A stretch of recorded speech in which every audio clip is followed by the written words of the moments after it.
সরকারকে হটিয়ে একটি অগণতান্ত্রিক ফ্যাসিস্ট সরকারের প্রতিষ্ঠা করা হয়েছে। অন্তর্বর্তীকালীন সরকারের নামে যে অনির্বাচিত অসাংবিধানিক যে সরকার আজকে বাংলাদেশকে পরিচালনা করছে, শাসন করছে, দুঃসহ যে শাসন ব্যবস্থা চালু করেছে, যেখানে গণতন্ত্রের গড়ও কোনো অবস্থান নেই। গণতান্ত্রিক শাসন ব্যবস্থা প্রবর্তনের জন্য যে প্রক্রিয়া, তার ধারে কাছে এই অবৈধ সরকারের কোনো প্রচেষ্টা নেই।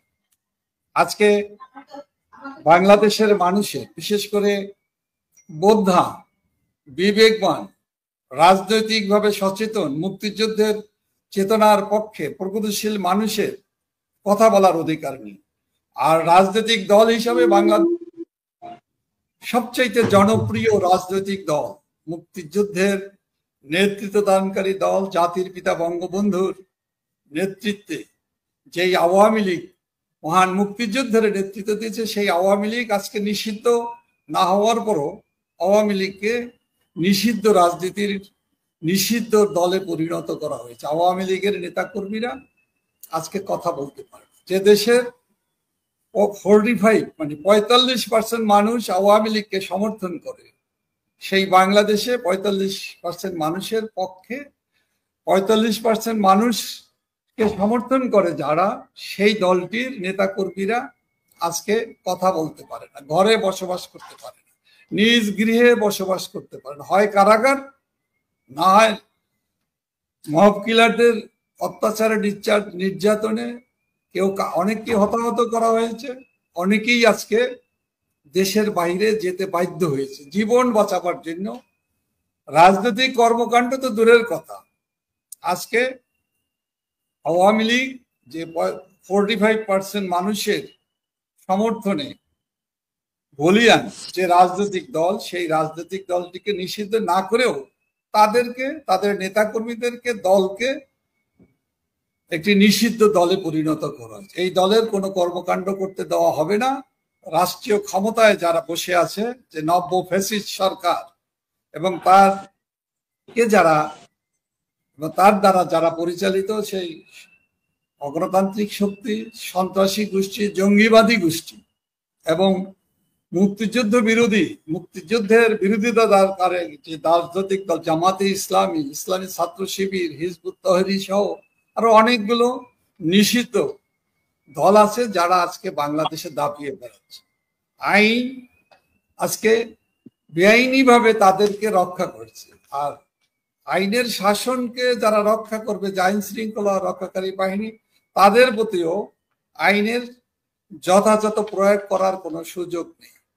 আইন শৃঙ্খলা রক্ষাকারী বাহিনী, পুলিশ বাহিনীর সদস্যরাও কিন্তু এই জঙ্গিবাদী গোষ্ঠীর দ্বারা 5ই আগস্টের আগে এবং পরে তাদেরকে নির্মমভাবে হত্যা করা হয়েছে। নারী থেকে আরম্ভ করে গর্ভবতী নারীও পুলিশের সদস্য হওয়ার পরও কিন্তু তাদের জীবন রক্ষা করতে পারেনি। আক্রমণ করেছে কারা? থানায় লুট করেছে কারা? এবং জেলখানায় আক্রমণ করে জেলের গেট ভেঙে জঙ্গিবাদী গোষ্ঠীর সাথে তারা নিষিদ্ধ দলগুলোর সদস্যদেরকে ছিনিয়ে নিয়েছে। হাজার হাজার রাইফেল, আধুনিক অস্ত্র শস্ত্র থানা থেকে লুট করেছে। তারাই এখন বাংলাদেশের আইন শৃঙ্খলার জন্য, আইন শৃঙ্খলা রক্ষাকারী বাহিনীর জন্য, রাজনীতিবিদদের জন্য, বিশেষ করে আওয়ামী লীগের মতো মুক্তিযুদ্ধের চেতনায় অসাম্প্রদায়িক রাজনীতিতে বিশ্বাসী দলটির নেতাকর্মীদের জন্য, বিশেষ করে আওয়ামী লীগ সভাপতি বঙ্গবন্ধু কন্যা দেশরত্ন শেখ হাসিনা, যিনি বারবার নির্বাচিত প্রধানমন্ত্রী, যিনি বাংলাদেশের সবচাইতে জনপ্রিয় মানুষ, যার ভাবমূর্তি বর্তমান অবৈধ দখলদার ইউনূস সরকার বিনষ্ট করার জন্য বহু চেষ্টা করছে, অপপ্রচার করছে, গণমাধ্যমকে ব্যবহার করছে, প্রতিটি মুহূর্ত ব্যবহার করা হচ্ছে, সাংবাদিকদের কণ্ঠরুদ্ধ করে গণতান্ত্রিক শাসন ব্যবস্থাকে উন্নত সমৃদ্ধ করার ঘোষণা দিয়ে দেশের মানুষকে সাথে প্রতারণা করছে। আজকে যা স্পষ্ট, আজকে দেশের মানুষের সাথে, দেশের মানুষের স্বার্থের বিপক্ষে, দেশের স্বার্থের বিপক্ষে দাঁড়িয়েছে বর্তমান অনির্বাচিত অবৈধ ফ্যাসিস্ট সরকার। এই সরকার যতদিন বাংলাদেশে শাসন ব্যবস্থা এদের নিয়ন্ত্রণে থাকবে, কারীদের হাতে থাকবে, ততদিন বাংলাদেশের মানুষের ভাগ্যের কোনো পরিবর্তন হবে না, দেশের অর্থনৈতিক উন্নতির পথ তৈরি হবে না, প্রশস্ত হবে না। এরা দুর্নীতিতে ইতিমধ্যে আকণ্ঠ নিমজ্জিত হয়েছে। একটি সরকারের প্রধান হিসাবে, অন্তর্বর্তী সরকারের অসাংবিধানিক সরকার হওয়ার পরও এই অল্প সময়ের ভিতরে তিনি নিজে দুর্নীতির সাথে, নিজে ব্যবসা বাণিজ্যের সাথে, নিজের ব্যক্তিগত পারিবারিক স্বার্থ, লোভ লালসার বশবর্তী হয়েছে, যার অনেক ভুরি প্রমাণ আজকে আমাদের কাছে আসে, দেশবাসীর কাছে আসে। প্রধানমন্ত্রী বঙ্গবন্ধু কন্যা যে কর্মসূচি ঘোষণা করেছিলেন, তার আলোকে বাংলাদেশের 17 কোটি মানুষের ভাগ্যের পরিবর্তন হওয়ার যে সম্ভাবনা, উজ্জ্বল সম্ভাবনা দেখা দিয়েছিল, সেটি তো নাই, সেটা তো ধ্বংস করেই দিয়েছে। এখন এটা আজকে আমাদের জন্য উল্টো অভিশাপ বিষ পোড়া হয়ে দাঁড়িয়েছে। আজকে আমাদের সার্বভৌমত্ব নিয়ে যখন হুমকির সৃষ্টি হয়, যখন বাংলাদেশের বাংলাদেশের যে মানচিত্র, সেই মানচিত্র যখন সরকারহীন অবৈধ সরকারের, অন্তর্বর্তীকালীন সরকারের উপদেষ্টারা সরকারের যখন দেশের মানচিত্র পরিবর্তনের জন্য ছবি এঁকে যা একটা অচল অবস্থার সৃষ্টিকার, অস্থিতিশীল পরিবেশ পরিস্থিতির সৃষ্টি করার জন্য উদ্যোগ নেয়, তখন বোঝা যায় এই অবৈধ সরকারের দায়িত্বশীলতা, যে দায়িত্বশীল যে কথাবার্তা, যে কাজকর্ম, যে পরিকল্পনা থাকা, তার যে প্রচন্ড অভাব, অথবা তারা কোনো কাজই যে দেশের মানুষের জন্য অথবা দেশের সার্বভৌমত্ব রক্ষার জন্য তাদের কোনো পরিকল্পনা নেই। তাদের পরিকল্পনা তো ব্যক্তি স্বার্থ, গোষ্ঠী স্বার্থ এবং একটি বিদেশিদের প্রভুদেরকে সন্তুষ্ট করা। আজকে বাংলাদেশের এই যে পার্বত্য চট্টগ্রামের যে 3টি জেলা, ইভেন আমাদের উপকূলবর্তী আমাদের যে কক্সবাজার, আমাদের জন্য পৃথিবীর সবচাইতে দীর্ঘতম সুন্দর যে সমুদ্র সৈকত, যে কক্সবাজার থেকে টেকনাফ, এই এলাকাটাও আজকে পুরোপুরি আজকে হুমকির মধ্যেই শুধু পড়ে নাই, এখানের জনজীবন কিন্তু আজকে বিপর্যস্ত। আজকে রোহিঙ্গা সংকট থেকে একটা সংকট, যার জন্য আন্তর্জাতিক বিশ্ব অবহিত। আজকে সেই রোহিঙ্গাদের ভিতরেও কিন্তু এই যে আরসা নামে, আরসার যে কর্মকাণ্ড, মৌলবাদী যে জঙ্গিবাদী কর্মকাণ্ড, এটা কিন্তু বারবার মাথাচাড়া দেওয়ার চেষ্টা করছে। এখন দেখা যাচ্ছে বাংলাদেশের যে আরাকান স্টেট নামে যে আরেকটি নতুন একটি একটি আমরা যে বাংলাদেশের পার্শ্ববর্তী এলাকা থেকে বায়ানবারের যে সরকারের, জান্তা সরকারের পাশাপাশি আরেকটি সরকারের একটা উপস্থিতি আমরা দেখতে পাচ্ছি। এই সব মিলিয়ে আজকে বাংলাদেশের অর্থনীতি না, শুধু বাংলাদেশের ভৌগোলিক সীমারেখার যে পরিবর্তনের যে পরিলক্ষিত হচ্ছে, যা পরবর্তী পর্যায়ে বাংলাদেশের আর্থসামাজিক রাজনৈতিক বিপর্যস্ত করবে এবং এই অঞ্চলের স্থিতিশীলতা, এই অঞ্চলের শান্তি, এই অঞ্চলের আন্তর্জাতিক সন্ত্রাসবাদের যে এখানে যে অবস্থান তৈরি হবে, যে গেড়ে বসবে সেই সন্ত্রাসবাদ, সেই সন্ত্রাসী গোষ্ঠী এবং এদেরকে যারা পৃষ্ঠপোষকতা করে, যাদের পৃষ্ঠপোষকতায়, যাদের প্রচন্ড মদতে এই আন্তর্জাতিক সন্ত্রাসবাদ সারা পৃথিবীতে সন্ত্রাস ছড়িয়ে দেয়, সারা পৃথিবীর মানুষের শান্তি সম্প্রীতি স্বপ্ন যাত্রাকে ব্যাহত করে, সেই জায়গাটি আজকে যদি বাংলাদেশকে ঘিরে হয়, বাংলাদেশের এই অঞ্চলকে ঘিরে হয়, তবে সেটা বাংলাদেশের জন্য অভিশাপ হিসাবে দাঁড়াবে। সেক্ষেত্রে অর্থনৈতিক যে পথে আমরা যে উন্নয়নের পথে, অগ্রগতির পথে যে অগ্রগতি নিয়ে যে পরিকল্পনা ছিল, সেটা নিয়ে কিন্তু বর্তমান ইউনূস ফ্যাসিস্ট সরকারের কোনো পরিকল্পনা নেই, এটা নিয়ে তার কোনো ভাবনা নেই। বাংলাদেশের মানুষের কাছে আজকে অত্যন্ত লোভী সরকার হিসেবে, ব্যক্তিগত স্বার্থ সিদ্ধির সরকার হিসাবে এবং দুর্নীতিবাজ সরকার হিসাবে, অনির্বাচিত সরকার হিসাবে এই সরকারের, ইউনূস সরকারের হাত থেকে বাংলাদেশের মানুষ কিন্তু এখন মুক্তি চায়।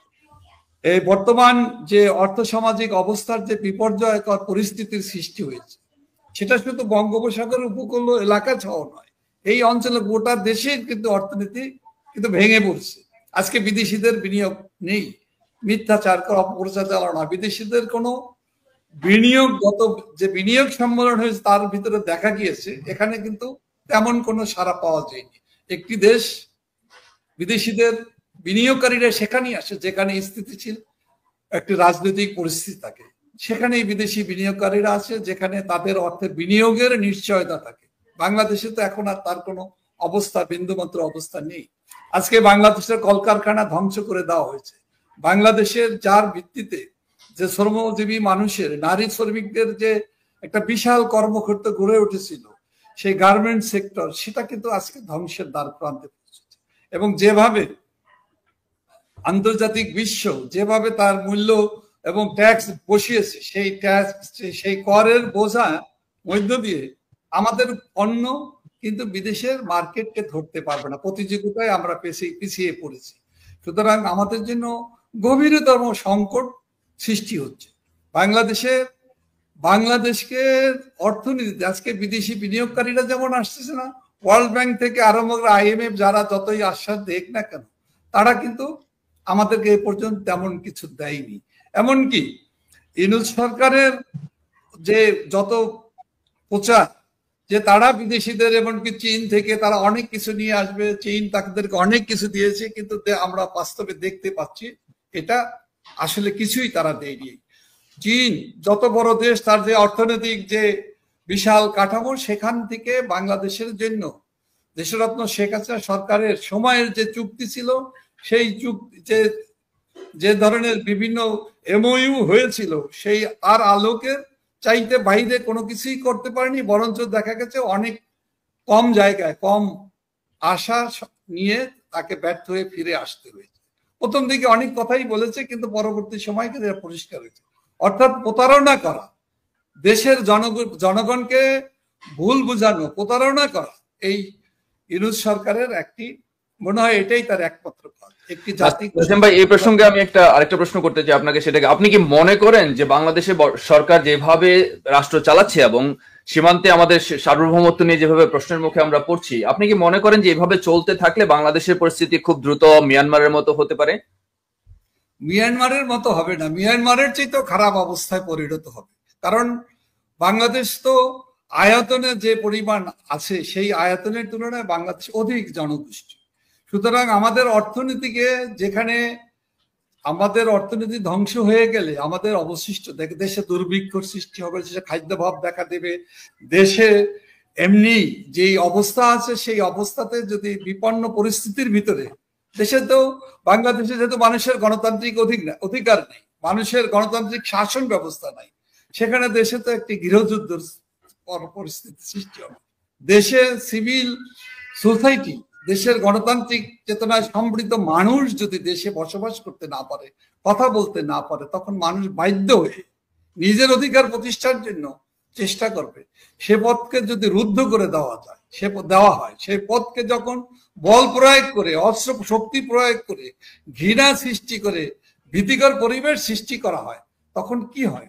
সেখানে মানুষ মরিয়া হয়ে তখন সেই দেশটি ধ্বংসের দিকে জনগণকে বাধ্য করা হয়, তখন তো দেশ গৃহযুদ্ধের দিকে ধাবিত হবে।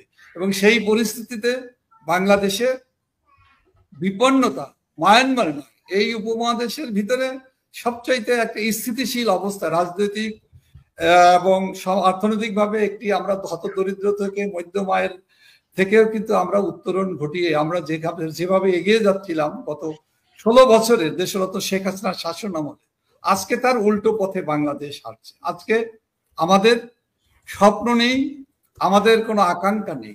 আমাদের আজকে জনজীবনে আছে অত্যাচার, নিপীড়ন, হিংসা, ধ্বংস এবং নেতিবাচক রাজনীতি। আজকে রাজনীতিকে বিরাজনীতিকরণ করাই মনে হচ্ছে বর্তমান ইউনূস সরকারের একমাত্র লক্ষ্য। আজকে যারা রাজনৈতিক শক্তি নাই, তারা রাজনীতি করার তাদের যে অতি লোভ, অতি আকাঙ্ক্ষা, যে আমরা বারবার দেখি অরাজনৈতিক ব্যক্তি তো অরাজনৈতিক লোক হিসাবে যে সরকারটিকে গঠন করা হয়েছে 5ই আগস্টের পরে, সেই সরকার রাজনৈতিক পক্ষপাত দুষ্ট হয়েছে। ইতিমধ্যেই তারা সিটিজেন পার্টি নামে নবগঠিত একটি দল হয়েছে। এ পর্যন্ত এই 9 মাসে কিন্তু মোট 22টি দল তৈরি হয়েছে। অর্থাৎ রাজনৈতিক দল তৈরি করার মূল লক্ষ্য না, রাজনৈতিক গণতান্ত্রিক শাসন ব্যবস্থা কায়েম করা লক্ষ্য না, বিরাজনীতিকরণের জন্য রাজনীতিবিদ রাজনৈতিক দলকে ধ্বংস করা এই অবৈধ দখলদার সরকারের একমাত্র লক্ষ্য। এই তাদের টার্গেট আওয়ামী লীগ, এবং আওয়ামী লীগের মতো দলকে ধ্বংস করতে পারলে এবং আওয়ামী লীগের নেতৃত্বকে যদি বিতর্কিত করা, তাদেরকে নির্মূল করতে পারে, তবেই তারা মনে করে বাংলাদেশে তাদের স্বার্থ সিদ্ধি এবং তারা বাংলাদেশের লুটপাট করে খাবার জন্য, তাদের ব্যক্তিগত স্বার্থ চরিতার্থ করার জন্য পথ তৈরি হবে। সেক্ষেত্রে বাংলাদেশ ধ্বংস হলে তাদের কিছু যায় আসে না, বাংলাদেশের জনস্বার্থ বিপন্ন হলে তাদের ইউনূস সরকারের কিছু যায় আসে না, বাংলাদেশের শাসন ব্যবস্থায় স্বাভাবিক স্থিতিশীল পরিবেশ সৃষ্টি হলে বরং তাদের জন্য বাধা সৃষ্টি হতে পারে।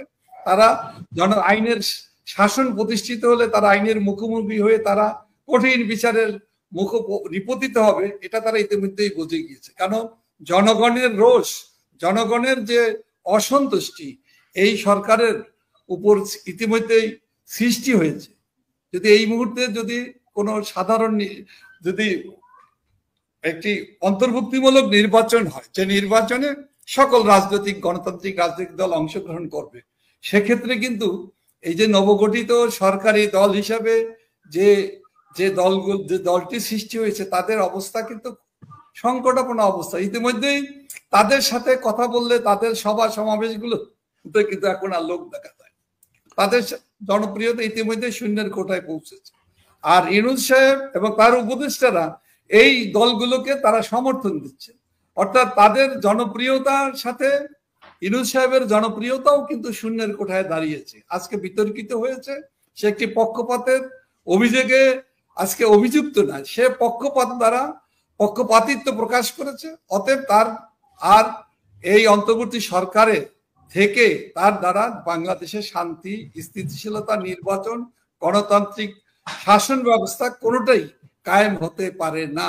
কারণ তিনি ইতিমধ্যেই 9 মাস পরে উনি বলা শুরু করেছেন যে ওনার উপদেষ্টারা বলছেন 5 বছরের জন্য জনগণ নাকি রায় দিয়েছে। জনগণের রায় কিভাবে দেয়? জনগণ দেয় ভোটের মধ্যে দিয়ে, অংশগ্রহণমূলক ভোটের ভিতরে জনগণের রায় পাওয়া যায়।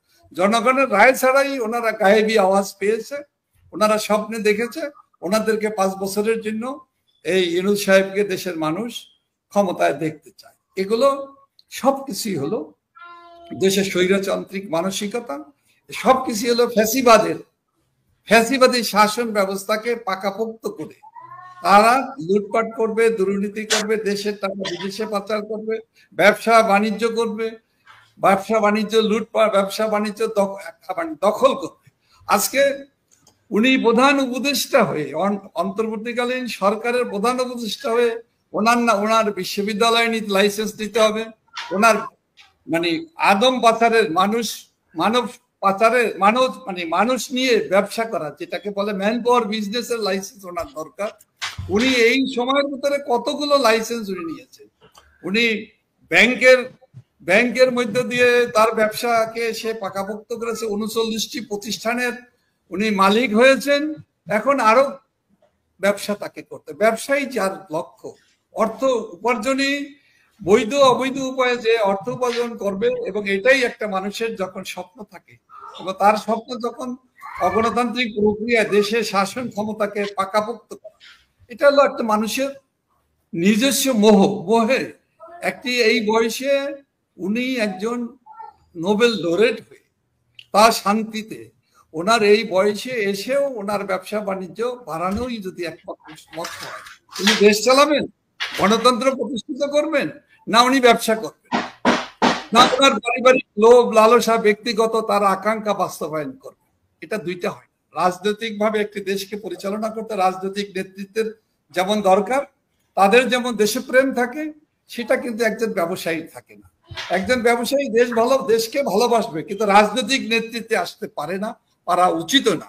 আজকে আমরা দেখছি ইউনূস সাহেবের প্রতি একটি অংশে, জনগণের একটি অংশের যে আকাঙ্ক্ষা ছিল, সেই আকাঙ্ক্ষা কিন্তু উনি নিজেই তার কর্ম দ্বারা, অদক্ষতা দ্বারা, তার নিজের লোভ এবং লালসার কারণে মানুষ তার থেকে বঞ্চিত হয়েছে। আজকে বঞ্চিত মানুষ মনে করে ইউনূস সাহেব প্রতারক এবং প্রতারণা করে আমাদের দেশের একটি জনগোষ্ঠী ছাত্র সমাজের একটি অংশকে যে বিপদগামী করে তার যে ফায়দা, সেই ফায়দা হলো উনি ব্যক্তিগতভাবে কায়েম করছে। এবং এই অবৈধ সরকার যতদিন থাকবে বাংলাদেশের মানুষের দুঃখ দুর্দশা, অর্থনীতি ধ্বংসের পথেই যাবে। আমরা পিছিয়ে যাচ্ছি। তা এই কথাটি এখন সর্বস্তরে আলোচনা হচ্ছে যে এই 9 মাসের অদক্ষতা, ব্যর্থতার কারণে, দুর্নীতির কারণে ইউনূস সাহেবের দুর্নীতিবাজদেরকে প্রশ্রয় দেওয়া, সন্ত্রাসী জঙ্গিবাদীদেরকে কাঁধে ভর করা, তাদেরকে ব্যবহার করে দেশের কে ধ্বংস করার মধ্য দিয়ে বাংলাদেশকে 50 বছর পিছিয়ে দেওয়া। অর্থাৎ বাংলাদেশ গত 54 বছরে বাংলাদেশের যে অগ্রগতি হয়েছিল সেই অগ্রগতিকে আজকে ধ্বংস করে দেওয়া হয়েছে। এবং এই অগ্রগতি ধ্বংসের মূল লোকটি হলো ডক্টর মোহাম্মদ ইউনূস। সাম্প্রতিক যে দুর্ঘটনাটি ঘটেছে, এটা মর্মান্তিক, হৃদয়স্পর্শী এবং ভারতবর্ষের কাশ্মীর শাসিত কাশ্মীর অঞ্চলের পহলগাঁও গ্রামে একটি অন্যতম পর্যটন কেন্দ্র, প্রধান পর্যটন কেন্দ্র হিসেবে এই জায়গাটি বিখ্যাত। সারা পৃথিবীর মানুষ এখানে আসে। সেখানে যে লস্করে তৈয়বা নামক এক সংগঠনের একটি সিস্টার্স অর্গানাইজেশন, যারা পাকিস্তান সমর্থক হিসাবে ইতিমধ্যেই বিভিন্ন পত্র পত্রিকায় প্রকাশিত হয়েছে, এদের মদতপুষ্ট হয়ে যে 26 জন মানুষ এখানে আত্মাহুতি দিয়েছে, এভাবে মর্মান্তিক ভাবে যে জীবনগুলো চলে গিয়েছে, ঝরে পড়েছে, আমি প্রথমেই তাদের প্রতি গভীর শ্রদ্ধা, তাদের পরিবারের প্রতি আমি গভীর শ্রদ্ধা প্রকাশ করছি এবং যারা জীবন দিয়েছে তাদের সকলের প্রতি আমি তাদের আত্মার মাগফিরাত কামনা করছি এবং তাদের পরিবারের সদস্যদেরকে আজকের এই কঠিন সময় যে তারা পার করছে, আমরা বাংলাদেশের আওয়ামী লীগের পক্ষ থেকে, বাংলাদেশের জনগণের পক্ষ থেকে আমরা সব সময় শান্তি, সম্প্রীতি, জঙ্গিবাদ বিরোধী আমরা যে অবস্থান, যে জিরো টলারেন্স নীতি নিয়ে আমরা দেশরত্ন শেখ হাসিনার নেতৃত্বে বাংলাদেশ এবং যে নীতিতে চলে, আমরা সেই নীতিতে অটল আছি এবং স্থির আছি। আমরা এই জঙ্গিদের বিপক্ষে লড়াই করার জন্য, এই অঞ্চলে দক্ষিণ পূর্ব এশিয়া শান্তি সম্প্রীতি জোরদার করার জন্য আমরা সকল সময় ভারতের সরকারের সাথে, ভারতের প্রজাতন্ত্রের সরকারের সাথে, ভারতের জনগণের সাথে, আওয়ামী লীগ আছে, আওয়ামী লীগের প্রতিটি নেতা কর্মী সংহতি আমরা প্রকাশ করছি।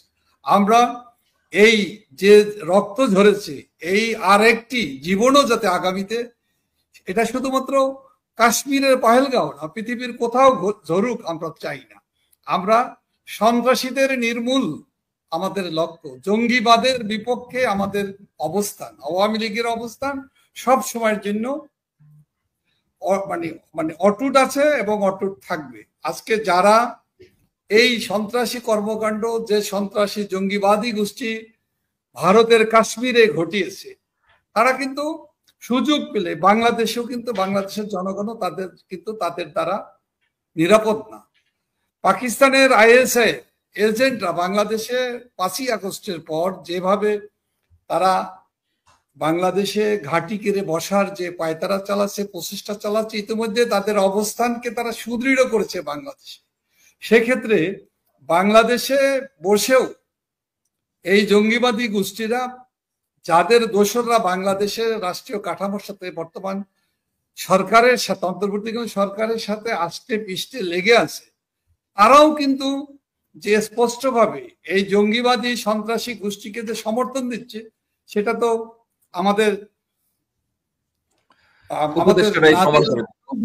আমাদের আওয়ামী লীগের অন্যতম সাংগঠনিক সম্পাদক স্পষ্টভাবে বলেছে যে একজন সরকারের উপদেষ্টা হিসাবে, অন্তর্বর্তীকালীন সরকারের উপদেষ্টা হিসাবে কিভাবে জঙ্গিবাদীদের পক্ষ অবলম্বন করে তারা স্টেটমেন্ট দেয়। এটার বিষয়টাই হলো বাংলাদেশকে জঙ্গিবাদীদের অভয়ারণ্যে পরিণত করার জন্য ডক্টর ইউনূসের আশ্রয় প্রশ্রয়, তার উপদেষ্টাদের সহযোগিতায় বাংলাদেশে সমস্ত পৃথিবীর যেখানে বিশেষ করে আইএসআইয়ের সন্ত্রাসীরা এই উপমহাদেশে অস্থিতিশীল পরিবেশ সৃষ্টির জন্য বারবার যত ধরনের অপকর্ম করেছে, তার ঘাঁটি এখন বাংলাদেশে করার জন্য, একটি জায়গা তৈরি করার জন্য তারা প্রস্তুত। আজকে আফগানিস্তানে যে তালেবানি শাসন প্রতিষ্ঠিত হয়েছে, এই তালেবানি শাসনের যে প্রতিষ্ঠার পিছনেও কিন্তু আইএসআই এর একটা দীর্ঘদিনের পরিকল্পনার সহযোগিতা ছিল।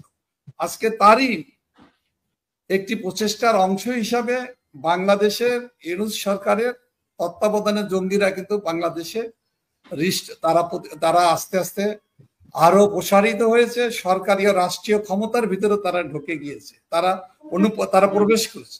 যদি এই জঙ্গিবাদী গোষ্ঠীকে মদত দিতে থাকে, সেক্ষেত্রে বাংলাদেশের নিরাপত্তা যেভাবে বিঘ্নিত হবে, বাংলাদেশের নিরাপত্তা যেখানে শান্তি শৃঙ্খলা ধ্বংস হয়ে যাবে, তেমনি সেই কারণে পার্শ্ববর্তী রাষ্ট্র, বন্ধু রাষ্ট্র ভারতের নিরাপত্তা নিয়েও সংকটের সৃষ্টি হবে। এবং সেই সংকট কিন্তু বাংলাদেশের জনগণকেই এবং বাংলাদেশের মানুষকে আরো বেশি করে ভোগাবে। এবং এই ভোগান্তি থেকে রক্ষা পাওয়ার জন্য আমার মনে হয় এখনই উপযুক্ত সময় যত দ্রুত এই অনির্বাচিত অন্তর্বর্তীকালীন এই সন্ত্রাসী জঙ্গিবাদী গোষ্ঠীর পৃষ্ঠপোষক সরকারের হাত থেকে বাংলাদেশ মুক্ত পায়, বাংলাদেশ জনগণ যাতে মুক্তি পায়, তার জন্য আমি মনে করি বাংলাদেশের মানুষের এগিয়ে আসা উচিত। বাংলাদেশের গণতন্ত্র সচেতন, বাংলাদেশের উন্নয়ন, বাংলাদেশের মানুষের আর্থসামাজিক উন্নয়ন অগ্রগতির পথে বিশ্বাসী মানুষের এগিয়ে আসা এখনই প্রয়োজন। কারণ এই অবৈধ সরকার যে অন্যায়, যে অবিচার এবং সুদূর প্রসারী বাংলাদেশকে ধ্বংস করার জন্য পাকিস্তানি তাবেদার রাষ্ট্র হিসাবে বাংলাদেশকে ধর্মভিত্তিক রাষ্ট্র হিসাবে এবং জঙ্গিবাদীদের পৃষ্ঠপোষক হিসাবে বাংলাদেশকে যদি বিশ্বে যদি এই পরিস্থিতি প্রতিষ্ঠা করতে সক্ষম হয়, তাহা সেক্ষেত্রে ভাবমূর্তি সংকট নয়, বাংলাদেশ যে একটি রাষ্ট্রীয়ভাবে আন্তর্জাতিক দুনিয়াতে আমাদের যে মর্যাদা ছিল, সেই মর্যাদা কিন্তু এখন আর নেই। আজকে যে কারণে সারা বিশ্বের উন্নত সমৃদ্ধ বিনিয়োগকারীরা দেশগুলো কিন্তু বাংলাদেশের উপর আস্থা রাখতে পারতেছে। বাংলাদেশের তাদের যে আস্থা যে হারিয়ে ফেলেছে, তার প্রমাণ হলো আজকে বাংলাদেশের অর্থনীতি আজকে ভেঙে চুরমার হয়ে গিয়েছে। বাংলাদেশের মানুষের উন্নয়ন অগ্রগতির যে পরিকল্পনা, এমন কোনো পরিকল্পনা বর্তমান সরকার এখন পর্যন্ত দিতে পারেনি, এবং কোনো কিছু করেছে তার কোনো নমুনাও তারা প্রকাশ করতে পারেনি। তারা শুধুমাত্র সংস্কারের নামে এবং দেশের রাষ্ট্রীয় কাঠামোকে মেরামতের, রাষ্ট্র ব্যবস্থাকে মেরামতের নামে তারা যে সময় ক্ষেপণ করছে, এই সময় ক্ষেপণ করার মধ্য দিয়ে বিদেশিদের প্রভুদের যে লক্ষ্য উদ্দেশ্য, সেটা বাস্তবায়নের জন্য পথ তৈরি করছে।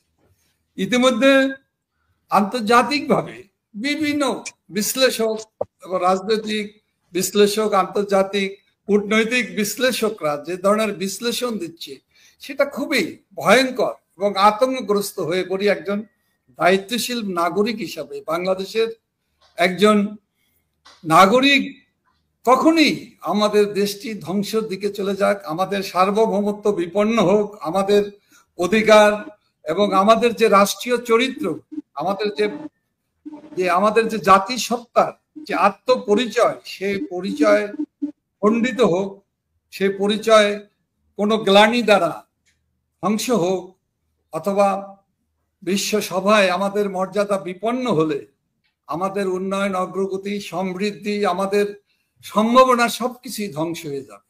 একটি জাতিগোষ্ঠীর উন্নয়ন অগ্রগতি একটি রাষ্ট্রের এবং রাষ্ট্র যারা পরিচালনা করবে তাদের কমিটমেন্ট থাকতে হবে। সেই কমিটমেন্টের অভাব বর্তমান সরকারের কাছে সবচেয়ে বেশি। সুতরাং বর্তমান এই অনির্বাচিত সরকারকে উচিত অতি দ্রুত সময় ক্ষেপণ না করে, ষড়যন্ত্র করে, চালবাজি করে, মিথ্যাচার করে দীর্ঘস্থায়ী ক্ষমতা দখল করা, এটা কিন্তু নব্য স্বৈরাচারের নতুন নমুনা। এটা কিন্তু 9 মাস আগে বাংলাদেশের কিন্তু এরকম ভাবে এই দখলদার সরকারের এই পরিস্থিতিটা ছিল না। তারা 9 মাসের ভিতরে তারা তাদের যে লোভ তাদের স্বার্থ, যে তারা তাদের স্বার্থের বাইরে বাংলাদেশের স্বার্থ, গণতন্ত্রের স্বার্থ, এখানে মৌলিক অধিকার প্রতিষ্ঠা, আইনের শাসন প্রতিষ্ঠা, বাক স্বাধীনতা, এমনকি মানবিক বাংলাদেশ প্রতিষ্ঠা, হিউম্যান রাইটস এর প্রতিষ্ঠা করার কোনো নমুনা কিন্তু এই 9 মাসে বর্তমান সরকার নমুনা দেখাতে পারেনি। বরঞ্চ যারা সন্ত্রাসী, যারা জঙ্গিবাদী, তাদেরই দাপট এবং তাদেরই প্রচেষ্টার মধ্য দিয়ে বাংলাদেশ কিন্তু ইতিমধ্যে বাংলাদেশে আমেরিকান যে বাংলাদেশে তাদের নাগরিকদের ভ্রমণের জন্য যে লেভেল 3 তারা এ পর্যন্ত 2 বার করে তারা প্রদর্শন করেছে।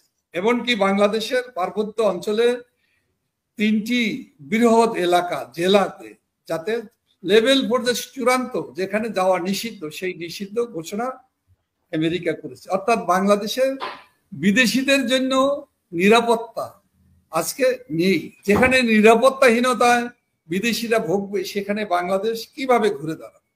সেখানে বাংলাদেশের অর্থনীতির যে সমৃদ্ধির কথা বলে যে ভাবে বাংলাদেশের মানুষের সাথে প্রতারণা করা হয়েছে, সেই অর্থনীতির সমৃদ্ধির জন্য প্রয়োজন কি?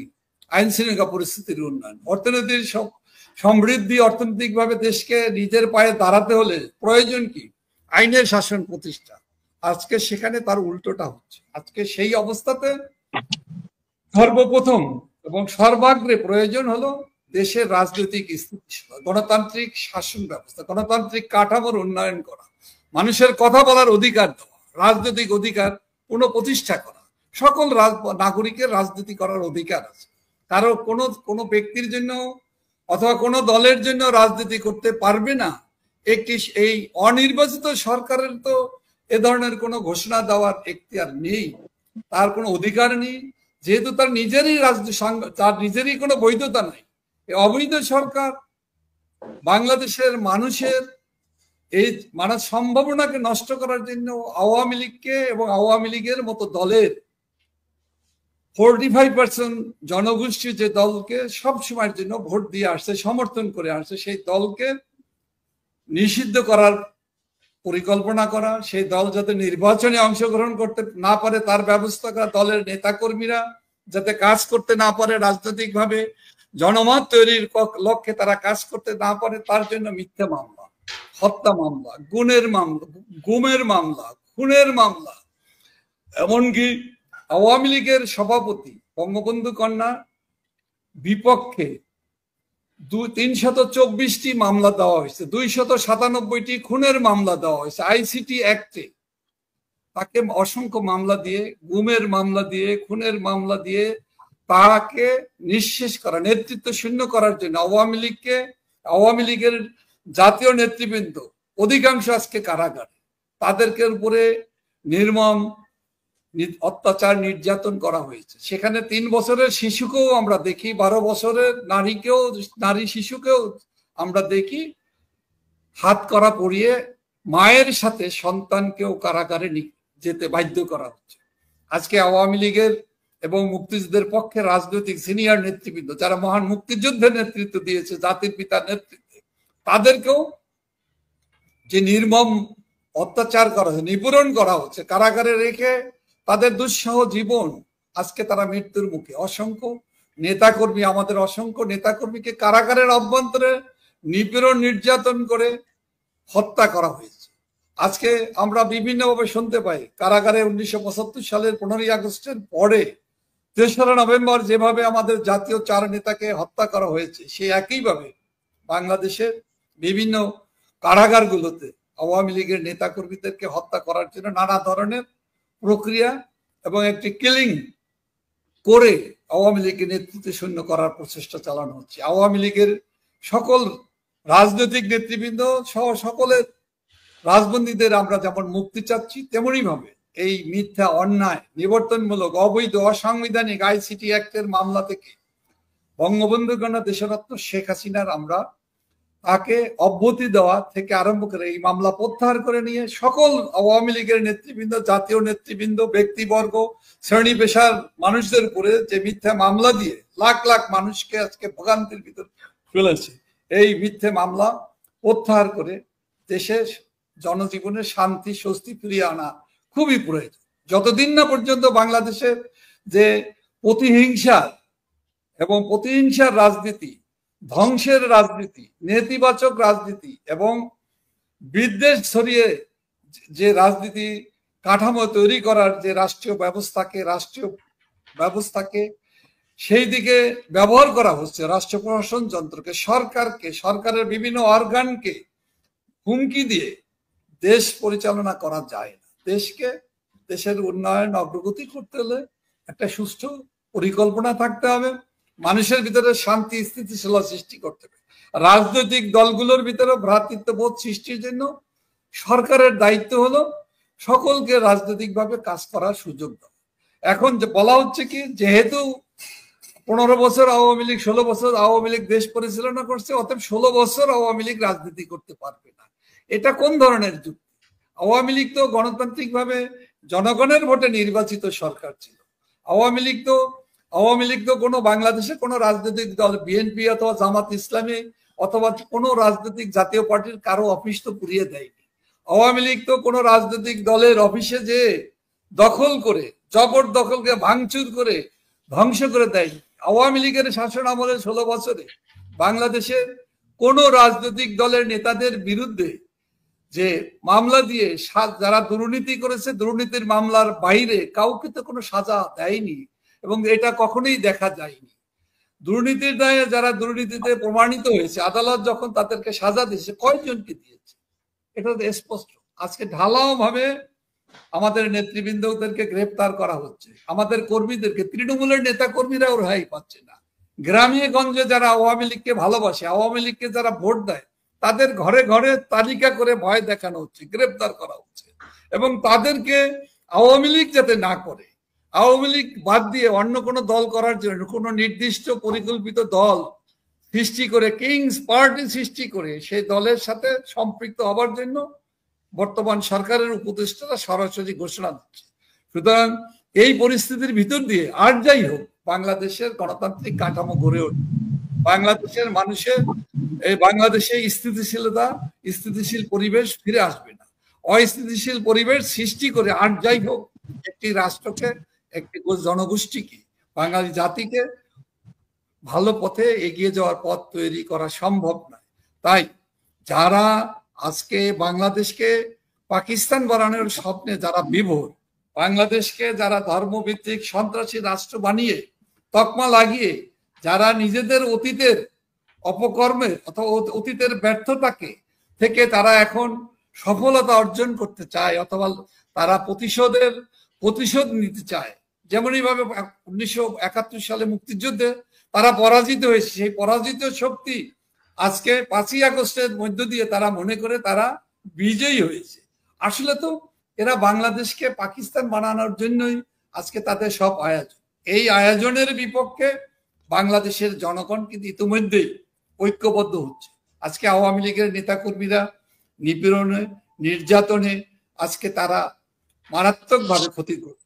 আজকে দুঃসহ জীবনযাপন, নেতাকর্মীরা যখনই কথা বা ন্যায্য কথা বলার চেষ্টা করছে, রাজনৈতিক কর্মকাণ্ড করার চেষ্টা চালাচ্ছে, তখনই আক্রমণ করা হয়। একদিকে রাষ্ট্রীয় ব্যবস্থা, সরকার, প্রশাসন যেমনই ভাবে বিরূপ আচরণ করছে, তেমনি ভাবে মব ক্রাইসিস যারা সৃষ্টি করে, যে বৈষম্য বিরোধী ছাত্র আন্দোলন এবং কিংস পার্টি নামে যারা দেশে এখন, এবং জামাত ইসলাম এবং তাদের সহযোগী সংগঠন সহ ইসলামী ছাত্র শিবির থেকে আরম্ভ করে খেলাফতিরা, এমনকি বিএনপিরও ছাত্র সংগঠন, যুব সংগঠনও কিন্তু এই একই কর্মে, একই দোষে দুষ্ট। আজকে তারা টার্গেট আওয়ামী লীগ। কারণটা কি?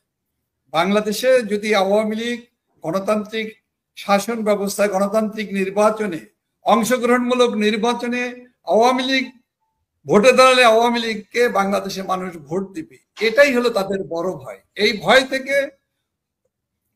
থেকে তারা আওয়ামী লীগকে নির্মূল করতে চায়, আওয়ামী লীগকে নেতৃত্ব শূন্য করতে চায়। আওয়ামী লীগকে ধ্বংস করতে পারলে তারা তাদের বিজয় দেখতে পায়। তারা তাহলে ভবিষ্যতে বাংলাদেশকে, তাদের শাসন ক্ষমতা, তাদের যে বাংলাদেশ বিরোধী যে চিন্তা, বাংলাদেশ বিরোধী যে মানসিকতা, এবং বাংলাদেশের ক্ষতি করার মধ্য দিয়ে তারা আগামী দিনে তারা স্বস্তি বোধ করে, নিজেদের ব্যক্তিগত লাভ লোকসানের বিষয়টি তারা ফয়সালা করতে চায় আজকে।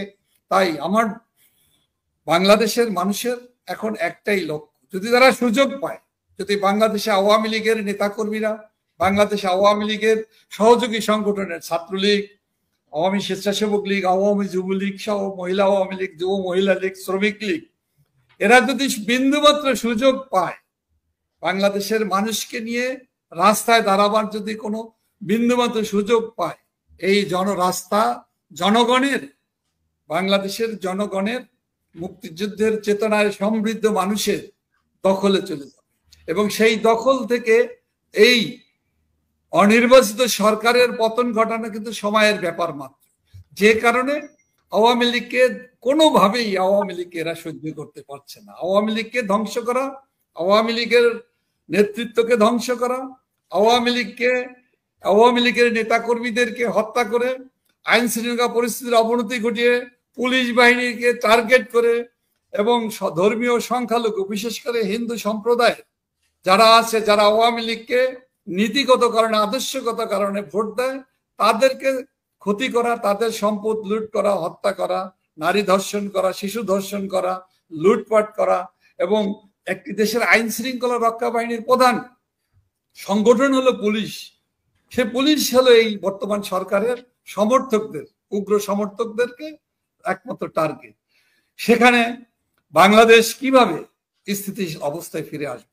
এখন বাংলাদেশের স্থিতিশীলতা ফিরিয়ে আনার জন্য, গণতান্ত্রিক শাসন ব্যবস্থা প্রতিষ্ঠার জন্য সবচাইতে বড় বাধাই হলো ডক্টর মোহাম্মদ ইউনূস এবং তার সরকার এবং তার ঠ্যাঙারে বাহিনী।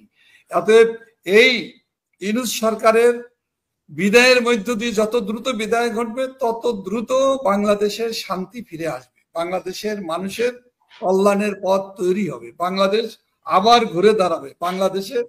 আর যাই হোক, মৌলবাদী গোষ্ঠী, জঙ্গিবাদী গোষ্ঠী, সন্ত্রাসী গোষ্ঠীর আখড়া আর পরিণত হতে পারবে না। যত বাড়বে, যত সময় পাবে, ততই জঙ্গিবাদী গোষ্ঠীর অভয়ারণ্যে বাংলাদেশ পরিণত। ইতিমধ্যেই সরকারের মূল কি পয়েন্টগুলোতে তারা বসে গিয়েছে এবং এই জায়গাতে বসেই এখন তারা সন্ত্রাসীদের, জঙ্গিবাদীদের, মৌলবাদীদেরকে তারা উস্কে দিচ্ছে এবং দেশের শান্তিপ্রিয় মানুষের জন্য আজকে সবচেয়ে বড় হুমকি। এই জন্য এই মুহূর্তে বাংলাদেশের মুক্তির লক্ষ্যে, বাংলাদেশের মানুষের সমৃদ্ধির জন্য, বাংলাদেশের মানুষের সম্ভাবনাকে যদি বাঁচিয়ে রাখতে হয়, এই অবৈধ অনির্বাচিত, এই অগণতান্ত্রিক ফ্যাসিস্ট সরকারের বিদায় হওয়া খুবই প্রয়োজন। এজন্য আমি আমাদের তৃণমূলের, আওয়ামী লীগের অসংখ্য নেতাকর্মীরা দুঃসহ জীবনযাপন করছে, মানবেতর জীবনযাপন করছে, তারা অনেক কষ্টে আছে, অনেকেই হাজার হাজার নেতাকর্মী কারাগারের ভিতরে বন্দী অবস্থাতে আছে, লাখ লাখ সমর্থকরা আজকে নিজ গৃহে বসবাস করতে পারে না। তাদের কাছে আমাদের অনুরোধ থাকবে, বাংলাদেশের জনগণ ইতিমধ্যেই এই দখলদার সরকারের বিপক্ষে অবস্থান নিয়েছে। আপনারা একটু ধৈর্য করে নিজেদের ভিতরে ঐক্যকে আরো শক্তিশালী করুন।